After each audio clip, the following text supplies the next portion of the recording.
ada aura politik baru untuk menghasilkan Indonesia yang cerdas secara demokrasi dan bisa bertumbuh, karena demokrasi di dunia itu satu-satunya alasan mengapa orang misalnya datang untuk berinvestasi itu, karena percaya bahwa akan ada kejelasan di dalam pengambilan keputusan tuh. Dan itu berarti sistem evaluasi kita terhadap Prabowo nanti akan didasarkan pada komponen-komponen etis, bukan lagi komponen-komponen pragmatis. Nah, kalau ada partai-partai baru tumbuh di era Pak Prabowo, itu penanda bahwa demokrasi dihidupkan kembali kan. Kan cuma itu keterangan untuk percaya bahwa Indonesia bisa kembali ke dalam filsafat demokrasi, yaitu filsafat untuk memerdekakan manusia dari penindasan ekonomi, politik, kebudayaan, dan semua itu yang diharapkan sebetulnya landasan untuk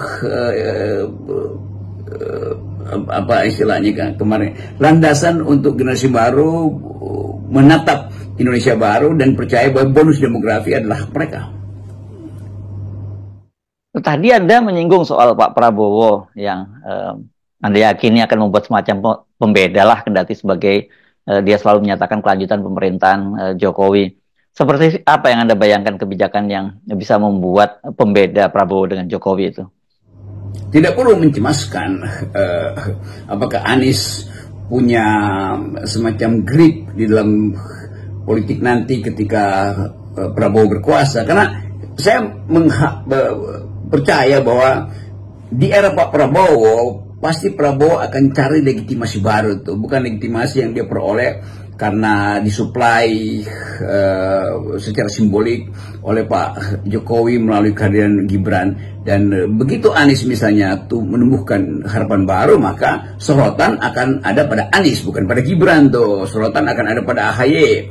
Dan Prabowo kelihatannya akan sangat bahagia kalau ada tokoh-tokoh muda yang masuk di dalam kompetisi politik tanpa beban dinasti, tanpa beban feodalisme. Jadi itu yang memungkinkan kita mampu melihat bahwa ada cahaya baru di ujung tunnel ini, di ujung terowongan, bahwa Indonesia bisa ditumbuhkan kembali melalui perspektif kecerdasan akademis. Jadi itu yang sering saya inginkan, supaya kembalikan politik ke wilayah pikiran, ke wilayah kaum yang berpikir tuh. Itu sebetulnya cita-cita para pendiri bangsa ini. Karena itu didalilkan di situ bahwa tugas pemerintah, tugas presiden adalah mencerdaskan kehidupan bangsa. Dan sayang sekali itu tidak terjadi di era Pak Jokowi.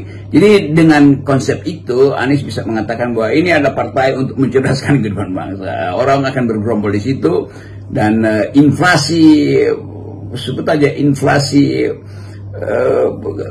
demokrasi yang disebabkan oleh cawe-cawenya Pak Jokowi bisa dipulihkan nanti, dan akan ada surplus pikiran, artinya surplus harapan. Dan politik selalu ada di dalam logika itu, yaitu politics of hope. Saya kira itu yang mungkin bisa dijadikan fondasi etis untuk mendorong Anies masuk kembali dalam medan politik melalui institusi yang dibuat formil, yaitu institusi yang bisa dia andalkan sehingga dia tidak perlu tukar tambah dengan institusi yang lain atau dengan partai politik yang lain.